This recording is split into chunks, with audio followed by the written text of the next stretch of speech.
The food you are putting in your dog's bowl right now, tonight, is either building their body or quietly breaking it down. And most owners have no idea which one it is. By the end of this video, you will. 2 years ago, a woman named Claire brought me her golden retriever, Rosie. 11 years old. Claire had done everything by the book. Annual checkups, vaccines on schedule, premium food, the kind with the mountain scenery on the bag and words like holistic and grain-free across the front. But when I pressed my hands along Rosie's ribcage, I could feel the fluid. Her abdomen was distended. Her gums were pale. And when her blood work came back, her heart was failing. Dilated cardiomyopathy. The muscle of her heart had stretched so thin it could barely pump. Claire had been feeding Rosie the same high-end, grain-free, legume-heavy kibble for 6 years. She thought she was giving her the best. And the answer, the thing that could have changed Rosie's trajectory, had been sitting on the nutrition label the entire time. She just didn't know what she was looking at. And that is what I want to talk to you about today. Not a list of tips. Something deeper. How the food your dog needs changes as their body changes, from the first weeks of life through their final years, and why getting this wrong at any stage leaves damage that compounds silently, year after year. Here is something I wish every dog owner understood before they ever opened a bag of kibble. Your dog's body does not process food the same way at 2 years old as it does at 8. And it certainly does not process it the same way at 12 weeks as it does at 2. But the pet food industry sells you convenience. One bag, one formula, maybe with the word puppy or senior on the label. And most owners trust that. Think of your dog's body like a house with plumbing. When the house is new, when the dog is a puppy, the pipes are clean, the water flows freely, and the system can handle almost anything you put through it. But as the house ages, sediment builds. The joints between pipes stiffen, the filters narrow, and what you run through those pipes starts to matter enormously. Pour heavy, chemical-laden water through aging pipes for years, and one morning you wake up to a burst. That is what happens inside a dog fed the wrong food for too long. The plumbing fails, and by the time you see the leak, the lethargy, the limping, the refusal to eat, the damage behind the walls has been building for years. You are no longer in the prevention window. You are in the damage control window. I have spent 22 years in veterinary internal medicine. I have treated over 4,000 dogs with conditions that trace back, directly or indirectly, to what they were eating. Liver disease, kidney failure, heart failure, obesity-driven arthritis, so severe the dog could not stand without crying. And the question that follows me home from the clinic is always the same. How did it get this far? The answer, almost every time, is that nobody explained to the owner what their dog actually needed. Not at 8 weeks, not at 5 years, not at 10. So let me explain it now. The stage most owners get wrong, and the one with the smallest margin for error, is the puppy stage. Think of it as the first plumbing installation. Everything is being built for the first time, and what you use to build it determines how long the whole system lasts. A puppy's brain reaches 90% of its adult size by just 12 weeks of age. 12 weeks. That is a staggeringly narrow window. And during that window, the single most important nutrient for cognitive development is DHA, docosahexaenoic acid, an omega-3 fatty acid found in fish oil. DHA builds the actual architecture of the brain and the central nervous system. Without enough of it during those early weeks, the wiring forms incomplete. A study published in the Journal of the American Veterinary Medical Association found that puppies fed diets high in DHA performed measurably better on cognitive, memory, and learning tests than puppies fed low DHA diets. Not slightly better. Measurably, significantly better. If your puppy's food does not list a named fish meal or fish oil in the first several ingredients, they may not be getting enough. You can supplement with liquid fish oil, roughly 10 to 15 milligrams per pound of body weight daily. For a small puppy under 25 pounds, that is about 150 to 300 milligrams. For a large breed puppy over 50 pounds, 600 milligrams or more. Introduce it gradually. Too much too fast can cause loose stools. I had a client named David who adopted a border collie puppy named Fern. He was feeding her a mid-range adult kibble because the pet store employee said it was fine for all ages. By 14 weeks, Fern was slow to learn basic commands, unusual for a border collie. We adjusted her diet to a properly formulated puppy food with high DHA content and added a fish oil supplement. Within a month, David sent me a video of Fern running an improvised agility course he had built in his backyard from pool noodles and cardboard boxes. Her focus was locked. Her body was electric. That is what proper nutrition looks like in a developing brain. And while we are talking about the puppy stage, I need to mention something that applies to every age but kills more puppies and young dogs than most owners realize. Xylitol. It is an artificial sweetener sometimes labeled as birch sugar, and it is in sugar-free peanut butter, dental mints, some baked goods, even some human chewable vitamins. If your dog eats xylitol, their pancreas releases a massive surge of insulin. Blood sugar crashes within minutes. Seizures, liver failure, death. I have seen it happen from a single serving of the wrong peanut butter smeared inside a chew toy. If you use peanut butter with your dog, and millions of people do, flip that jar over tonight. The ingredient list should say peanuts. Nothing else. No sugar substitutes. No sweeteners. This is not a moderate risk. It is a lethal one. But here is the part that trips people up. What works brilliantly for a puppy can quietly destroy an adult dog, and what sustains an adult can starve a senior of what they actually need. The transition into adulthood is where most owners stop paying attention. The pipes are installed. The system is running. The dog looks healthy. Energy is good. Coat is shiny.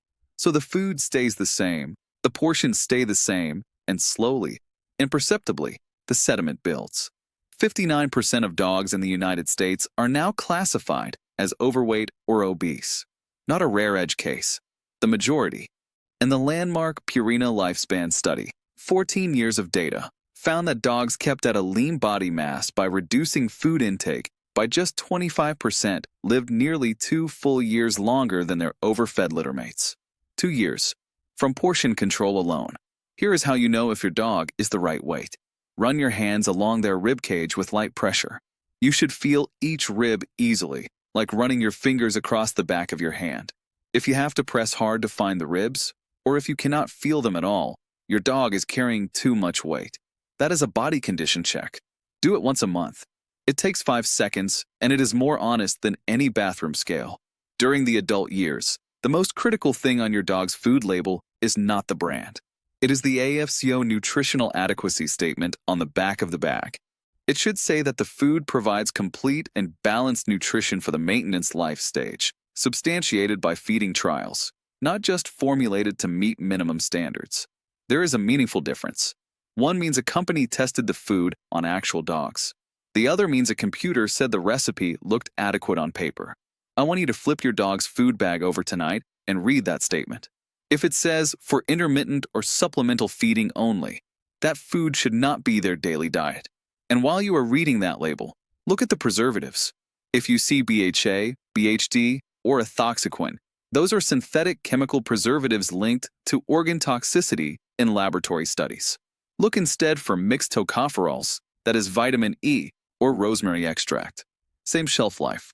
Dramatically less chemical burden on your dog's liver over 10 years of daily meals. And if you buy semi-moist food or soft, chewy treats, check for propylene glycol, a softening agent that in large amounts can cause nervous system depression in dogs. It is already banned in cat food by the FDA. It is still permitted in dog food. Dry-baked treats or freeze-dried single-ingredient meats are safer alternatives, and they cost about the same. Now, before I get to the stage that haunts me most as a clinician, the senior years, I want to mention something briefly. I have put together a complete nutrition guide that covers every life stage in more detail than a single video allows, including exact dosages, safe ingredient lists, and label reading walkthroughs. The link is in the description. The senior stage. This is where the plumbing metaphor becomes literal.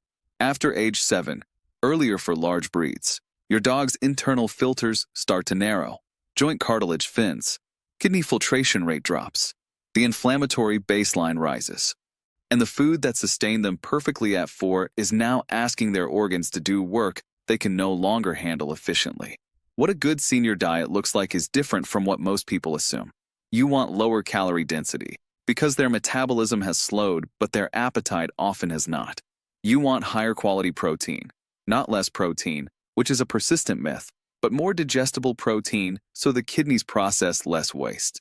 And you want joint-supporting compounds built into the formula or added as supplements. Glucosamine and chondroitin.